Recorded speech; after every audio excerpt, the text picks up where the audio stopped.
दोस्तों क्या आप जानते हैं कि एक ऐसी जॉब है जिसमें आईबीपीएस एएफओ से कम कंपटीशन है बट उससे ज्यादा सैलरी है और उससे बड़ी बात उसका नोटिफिकेशन आने वाला है। ये वैकेंसी है आरआरबी एएफओ की। जैसे आईबीपीएस एएफओ है पब्लिक सेक्टर बैंक्स के लिए, नेशनलाइज्ड बैंक के लिए, वैसे ही आरआरबी कंडक्ट कराता है रीजनल रूरल बैंक्स के लिए। और इसमें एक और बहुत अच्छी बात होती है, हालांकि कुछ बच्चों को ये बात अच्छी नहीं भी लग सकती है। वो अच्छी बात क्या होती है, इसमें स्टेट वाइज वैकेंसीज आती है और आपने जिस स्टेट के लिए अप्लाई किया है आप उस स्टेट में ही हमेशा पोस्टेड रहेंगे। मतलब कई बार स्टूडेंट्स को दिक्कत होती है कि मान लीजिए वो यूनियन बैंक में उनका सिलेक्शन हुआ तो उनको जम्मू कश्मीर से लेके कन्याकुमारी, गुजरात से लेके नॉर्थ ईस्ट कहीं पे भी भेजा जा सकता है कभी भी, और वो भी रूरल एरिया में। बट यहाँ पे क्या होता है, आप आरआरबी अगर एएफओ बन गए और वो भी स्केल 2, क्योंकि ये स्केल 2 की रिक्रूटमेंट है, तो यहाँ पे आपका जितना भी ट्रांसफर होगा पूरी आपके करियर में विद इन स्टेट होगा, क्योंकि आरआरबी एक स्टेट में ही होती है। सो दोस्तों बहुत स्वागत है, मेरा नाम है कैलाश तिवारी, मैं आपका स्वागत करता हूँ एग्जाम में to make your preparation 50% faster. दोस्तों आज हम डिस्कस करने वाले हैं इस एग्जामिनेशन के बारे में। अब हम इस एग्जामिनेशन के बारे में डिस्कस क्यों कर रहे हैं, क्योंकि इसका नोटिफिकेशन आने वाला है। लास्ट ईयर का नोटिफिकेशन 1 जून को आया था और आपको पता है कि मई का लगभग आधे से ज्यादा महीना हो चुका है। सो 1 जून हम कह सकते हैं या फिर 5 जून भी हम कह सकते हैं इस बार, क्योंकि 4 जून को इलेक्शन के रिजल्ट्स आने हैं, तो उसके बाद ये नोटिफिकेशन आ सकता है। अब नोटिफिकेशन कभी भी आए, मैंने हमेशा आपको क्या बताया है, आपको खुद से ये पूछना है क्या मैं रेडी हूँ एग्जाम के लिए, क्योंकि इसका एग्जामिनेशन सितंबर में होता है। एग्जामिनेशन की डेट ऑलरेडी अनाउंस्ड है, तो ये भी कोई डाउट नहीं है कि आएगा कि नहीं आएगा, आएगा ही आएगा। नोटिफिकेशन की डेट, नोटिफिकेशन का मंथ जनरली 1 जून हो या फिर जून होता है, उसमें स्पेसिफिक डेट 1 जून होती है। एग्जाम की डेट ऑलरेडी अनाउंस्ड है, तो सारी चीजें फिक्स होती हैं और जनवरी से ही ज्वाइनिंग भी हो जाती है। सो इस पूरे प्रोसेस के बारे में समझेंगे, all about RRB AFO. So again मैं स्टूडेंट्स को हमेशा, जैसे मैं हमेशा आपको कहता हूँ कि जब भी आप किसी एग्जामिनेशन के लिए प्रिपेयर करें तो देखिए अपने साइड में आपके पास और कितने ऑप्शन है।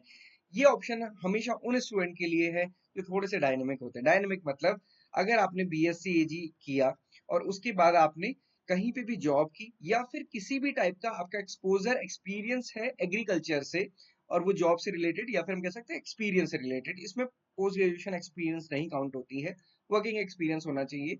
सो 2 ईयर का एक्सपीरियंस होना चाहिए, तब आप एलिजिबल होते हैं। सो अब आप यहीं पे समझ सकते हैं, जब मैं आपसे कहता हूँ कि देखो 2 साल बीएससी एजी करने के बाद अगर आप कोचिंग कर रहे हैं 1 साल 2 साल या 3 साल, आप किसी दूसरे एग्जाम को नहीं फिल कर सकते। बट जहां आपने बीएससी एजी किया प्लस दूसरे एग्जामिनेशन की तैयारी के साथ साथ आपने कोई जॉब या फिर कुछ भी एक्सपीरियंस लिया, तो आप आरआरबी एएफओ के लिए एलिजिबल हो जाते हैं। ट्रस्ट मी, इसमें कंपटीशन बहुत कम होता है। उसके दो और रीजन है, वो भी मैं आपको आगे डिटेल में बताऊंगा। ओके, सो अभी क्योंकि आजकल मेरे पास बहुत सारे इससे रिलेटेड क्वेश्चंस आ रहे हैं कि सर कौन सी जॉब करें, एमएससी करें, एमबीए करें, जॉब करें, प्राइवेट जॉब करें, कौन सी एग्जाम के लिए प्रिपेयर करें, तो हमने सोचा है कि हम एक लाइव वर्कशॉप करेंगे मंडे को, और ये 5 PM पे होगी। तो वहां पे आप अपने क्वेश्चन डायरेक्टली पूछ सकते हैं, क्योंकि यूट्यूब पे लाइव पे ऐसा कुछ हो नहीं पाता है प्रॉपर कम्युनिकेशन, ताकि प्रॉपर कम्युनिकेशन हो और प्रॉपर आप अपने आंसर क्वेश्चन के आंसर भी वहां पे मिल सके, तो आप वहां पे पूछ सकते हैं। ओके, सो हम मंडे को ये करेंगे। चलिए आगे बढ़ते हैं, स्टार्ट करते हैं अपनी आज की वीडियो, समझते हैं आरआरबी एफओ के बारे में। सो सैलरी सबसे पहले सैलरी देखते हैं, क्योंकि मोटिवेशन हमको यहीं से आता है। हम ये देखना चाहते हैं कि जब हम इस जॉब को ज्वाइन करेंगे तो कैसे हमको ज्यादा सैलरी मिलेगी आईपीएस एफओ से। तो अगर आप देखेंगे, ये 11 बीपीएस के अकॉर्डिंग दिया है, 11 बाइपर्टाइट सेटलमेंट के अकॉर्डिंग। आपको भी पता होगा रिसेंटली बैंक्स में वेज का रिवीजन हुआ है, 12 बाइपर्टाइट सेटलमेंट हुआ है। तो यहाँ पे पहले 11 बीपीएस के अकॉर्डिंग स्केल 1 की सैलरी 36,000 होती का बेसिक पे होता था, और स्केल 2 का 48,170। तो उसके अकॉर्डिंग अगर आप देखेंगे तो सैलरी बनती है नियरली 87,000 टू 90,000 ग्रॉस। एंड उसके बाद जो नेट सैलरी बनेगी वो लगभग इतनी बनती है। इसमें जो डीए की कैलकुलेशन है वो मैं आपको बता दूंगा, ये 50% पे मैंने कर रखा, हो सकता है ऊपर नीचे कुछ हो। ओके, सो नियर अबाउट आप समझ सकते हैं, क्योंकि ये स्केल 2 की वैकेंसी है और स्केल 2 की जॉब है और स्केल 2 की यहाँ पे सैलरी मिलती है। बट अभी जब बाइपर्टाइट सेटलमेंट हुआ 12th, तो जो स्केल 1 है उसका जो बेसिक पे है वही 48,000 हो चुका है। तो मतलब यहाँ पे भी जो न्यू सैलरी, क्योंकि आरआरबी में अभी न्यू सैलरी आना स्टार्ट नहीं हुआ है, 1 या 2 महीना और लगेगा, तो मतलब आप जब तक ज्वाइन करेंगे तो इसमें 10,000 से लेके 15,000 तक का और इंक्रीज हो जाएगा। मतलब ये आप समझ सकते हैं near about 1 lakh plus salary आपकी हो जाएगी RRB AFO, graduation plus 2 year का एक्सपीरियंस। तो ये एक बहुत अच्छी जॉब है, समझना आपको है कि कैसे ये आपके लिए अच्छी है। ये मैंने कैलकुलेशन यहाँ पे दिखाई है 48,000 का, ये हालांकि 11 बीपीएस के अकॉर्डिंग है। लेटेस्ट अभी 12th बीपीएस का जब आएगा तो आपको हम शेयर करेंगे। बाकी आप यूट्यूब पर और वीडियोस भी देख सकते हैं, आपको मिल जाएगी।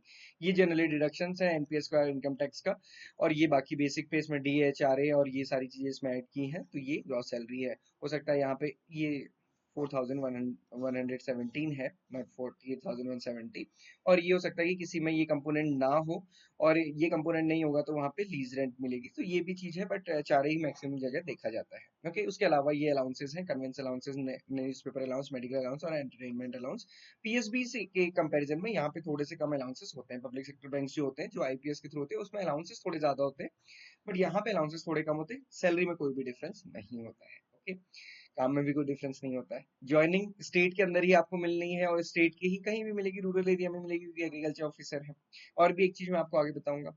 अब देखिए यहाँ पे क्या है ना, 2024-25 के लिए ऑलरेडी आरआरबीज का, पीएसबीज का शेड्यूल आउट है। आप देखेंगे यहाँ पे जो एग्जामिनेशन है जिसकी मैं आपसे बात कर रहा हूँ, मैं केवल आपसे बात कर रहा हूँ आरआरबी स्केल 2 एएफओ की, जिसको हम स्पेशलिस्ट ऑफिसर बोलते हैं। तो यहाँ पे क्या होता है, सिंगल पेपर होता है, केवल एक पेपर है प्लस इंटरव्यू होता है। जबकि आप देखेंगे जो क्लर्क है, पीओ है, उनमें प्रीलिम्स एग्जामिनेशन होता है, देन मेन एग्जामिनेशन होता है। यहाँ पे सिंगल एग्जामिनेशन है। तो ऑफिसर स्केल 2 एंड स्केल 3 यहाँ पे सिंगल एग्जामिनेशन है, और ये 29 सितंबर 2024 को। तो मतलब अब आपको डेट भी पता है, तो सारी चीज आपको ऑलरेडी पता है, और बहुत ज्यादा टाइम भी नहीं, अगर हम कहें तो जून, जुलाई, अगस्त, सितंबर, 4 महीने आपके पास है। सिलेबस और एग्जामिनेशन पैटर्न भी अगर हम देखेंगे अभी, पीएसबीज का ये है जो हमने डिस्कस किया, आईबीपीएस एएफओ का एग्जामिनेशन अगर आप भरते हैं तो उसकी ये डेट्स है। ओके, सो यहाँ पे अभी हमने फोकस करना है आरआरबी एफओ में 29 सितंबर को एग्जामिनेशन होने वाला है। ओके, लास्ट ईयर अगर आप देखेंगे, लास्ट ईयर 1 जून को नोटिफिकेशन आया था जो मैंने आपको बताया था, और इसका एग्जामिनेशन 10 सितंबर में हुआ था, जिसका प्रीवियस ईयर पेपर आपको हमारी वेबसाइट में मिल जाएगा, उसको डाउनलोड भी कर सकते हैं। ओके, अब कौन इसमें एलिजिबल होते हैं, जो मैंने आपको पहले बताया। सो स्टूडेंट जिन्होंने ग्रेजुएशन किया है agriculture, horticulture, dairy, animal husbandry, forestry, veterinary sciences, agriculture engineering, pisciculture, किसी भी यूनिवर्सिटी से 50% मार्क्स होने चाहिए, 2 ईयर का एक्सपीरियंस इन रिलेवेंट फील्ड। ये बहुत एक अच्छी चीज है कि रेलेवेंट फील्ड में, मतलब आपको अपने सब्जेक्ट से रिलेटेड या बैंकिंग से रिलेटेड एक्सपीरियंस है तो वो चलता है। ऑफिसर स्केल 2 के लिए ये एलिजिबिलिटी है। और एज कितनी होनी चाहिए, यहाँ पे एज में भी थोड़ा सा कंसेशन है, हम कह सकते हैं 21 ईयर से लेके 32 ईयर्स तक, जबकि आईबीपीएस एफओ में 21 to 30 होती है, यहाँ पे 32 ईयर्स तक के लिए आप एलिजिबल रहते हैं। अब यहाँ पे एक चीज देखिए, ये तो आईबीपीएस सॉरी आरआरबी एएफओ की बात है, जहाँ पे सिर्फ वही स्टूडेंट्स एलिजिबल हैं जिन्होंने ग्रेजुएशन इनमें किया है। बट मैं हमेशा कहता हूँ दोस्तों, जब आप प्रिपेयर कर रहे हैं ना, तो सिर्फ एएफओ क्यों, बाकी जनरल एग्जामिनेशन क्यों नहीं। सो आप देखिए यहाँ पे आरआरबी पीओ जिसमें बहुत वैकेंसीज आती हैं, आरआरबी एएफओ में तो थोड़ी सी कम वैकेंसीज आती हैं, स्केल 2 जीबीओ में भी अच्छी वैकेंसीज आती है, और मैं ये स्केल 2 में स्पेशलिस्ट ऑफिसर्स की तो हम बात कर ही रहे हैं। यहाँ पे भी अगर आप देखेंगे ना, यहाँ पे प्रेफरेंस दी जाती है। देखिए ग्रेजुएशन तो किसी भी सब्जेक्ट से होना चाहिए, बट प्रेफरेंस दी जाएगी उन स्टूडेंट्स को जिनका graduation agriculture, horticulture, forestry, animal husbandry, corporation law, economics, इन सब में है। क्यों? क्योंकि आप समझिए आरआरबीज का क्या मैंडेट होता है, उनको 75% ऑफ द पीएसएल करना होता है, प्रायोरिटी सेक्टर लैंडिंग, जबकि जो पब्लिक सेक्टर बैंक है 40% ऑफ पीएसएल करती हैं। Okay, of there total ANBC. So यहाँ पे मेजर फोकस, क्योंकि रूरल एरिया के लिए है, उनकी प्रॉस्पेरिटी के लिए, उनके डेवलपमेंट के लिए, इसलिए इनको या फिर हम कह सकते हैं एग्रीकल्चर स्टूडेंट्स को थोड़ा सा फोकस या फिर उनको बेनिफिट दिया जाता है। ये एक बहुत अच्छी अपॉर्चुनिटी आपके लिए है। तो न सिर्फ आरआरबीएफओ बल्कि आरआरबीएफओ स्केल 2 और असिस्टेंट मैनेजर भी आप इसमें अप्लाई कर सकते हैं। ओके, देन एक्सपीरियंस की अगर हम बात करें, क्योंकि 2 ईयर का एक्सपीरियंस चाहिए था, तो बैंकिंग एंड फाइनेंस का एक्सपीरियंस, प्राइवेट एग्रीकल्चर कंपनी का भी आपने जॉब की है वो भी एक्सपीरियंस चलता है। एफपीओ फॉर्मेशन उससे रिलेटेड वर्क है वो भी चलेगा, एग्रीकल्चर इंस्टीट्यूट्स में अगर आपने वर्क किया है वो भी चलेगा, तो सारे ही एक्सपीरियंस वहाँ पे वर्क करते हैं। स्टेट गवर्नमेंट से रिलेटेड जॉब है तो डेफिनेटली, क्योंकि स्टेट गवर्नमेंट की जॉब, मान लीजिए आप एमपीआरएईओ है, यूके ट्रिपल एस सीएओ है, तो आप वहां पे और इसमें सैलरी में बहुत ज्यादा डिफरेंस है, 3 टाइम्स का डिफरेंस है, तो वो एक्सपीरियंस भी वर्क करता है। अब आते हैं इसके स्लेब एग्जामिनेशन पैटर्न के बारे में। तो यहाँ पे अगर आप देखेंगे 5 सब कंपोनेंट्स हैं, यहाँ पे 6 दिख रहे हैं, बट हम सॉरी 6 ही हैं। कैसे हैं देखते हैं। प्रोफेशनल नॉलेज है, प्रोफेशनल नॉलेज में क्या आएगा, एग्रीकल्चर का से रिलेटेड, तो एग्रीकल्चर फील्ड ऑफिसर से रिलेटेड, मतलब जो एग्रीकल्चर आपने ग्रेजुएशन में पढ़ी है उससे related question. Then reasoning, financial awareness, ये एक डिफरेंट सब्जेक्ट हो गया जो आईबीपीएस सीएफओ से डिफरेंट हो गया। इंग्लिश या हिंदी में से कोई एक लैंग्वेज आपको चूज करनी है। कंप्यूटर नॉलेज, तो ये भी एक डिफरेंट सब्जेक्ट हो गया। बाकी quantitative aptitude and data interpretation, मतलब आपको 2 सब्जेक्ट यहाँ पे एक्स्ट्रा पढ़ने होते हैं, फाइनेंशियल अवेयरनेस और कंप्यूटर नॉलेज। फाइनेंशियल अवेयरनेस में मैं बात करूँ तो जनरल अवेयरनेस जो आरबीआई, नाबार्ड या फिर बैंकिंग से रिलेटेड है वो यहाँ पे पूछी जाती है। लास्ट ईयर पेपर डिफिकल्ट आया था, कट ऑफ काफी कम गई थी। मीडियम यहाँ पे दिया है, नंबर ऑफ क्वेश्चंस भी यहाँ पे दिए हैं, इन दोनों में से कोई भी एक आपको चूज करने हैं और ये टोटल मार्किंग होती है। कंपोजिट टाइम यहाँ पे होता है, सेक्शनल टाइमिंग नहीं होती है। This is about the examination pattern. इसके बेसिस पे जो आपके मार्क्स आएंगे, पेनल्टी भी रहेगी 1/4 मार्क्स, इसके बेसिस पे जो मार्क्स आएंगे प्लस इंटरव्यू के मार्क्स, उसके बेसिस पे फाइनली सीट एलोकेशन होता है। जो 80% है वो एग्जामिनेशन का, 20% वेटेज इंटरव्यू का। इंटरव्यू में 40% मार्क्स लाना कंपलसरी है आउट ऑफ 100, और इसका वेटेज कितना रहेगा 20। तो ये पूरे एग्जामिनेशन प्रोसेस है IBPS, sorry again RRB AFO की।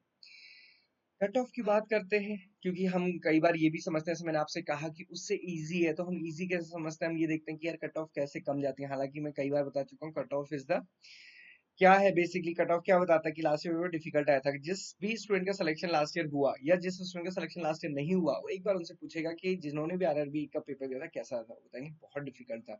उसको कुछ ऐसे भी आप समझ सकते हैं। हम केवल एग्रीकल्चर का यहाँ पे देखेंगे। प्रोफेशनल नॉलेज में कितने कट ऑफ गई, 4.75 आउट ऑफ 40 मार्क्स। रीजनिंग में देखिए 1 नंबर, अभी हमने यहाँ पे देखा था 40 मार्क्स में से 1 नंबर की कट ऑफ। आप समझ सकते हैं कि पेपर कितना डिफिकल्ट आया होगा। सिमिलरली फाइनेंशियल अवेयरनेस में 1.5, इंग्लिश में 4 मार्क्स, हिंदी में 7.75, इन दोनों में से कोई एक ही होगा। कंप्यूटर नॉलेज में 8 और अगेन क्वांट्स में 1 मार्क्स। तो आप समझ सकते हैं कि रीजनिंग क्वांट्स में एक नंबर, फाइनेंशियल अवेयरनेस में 1.5 नंबर।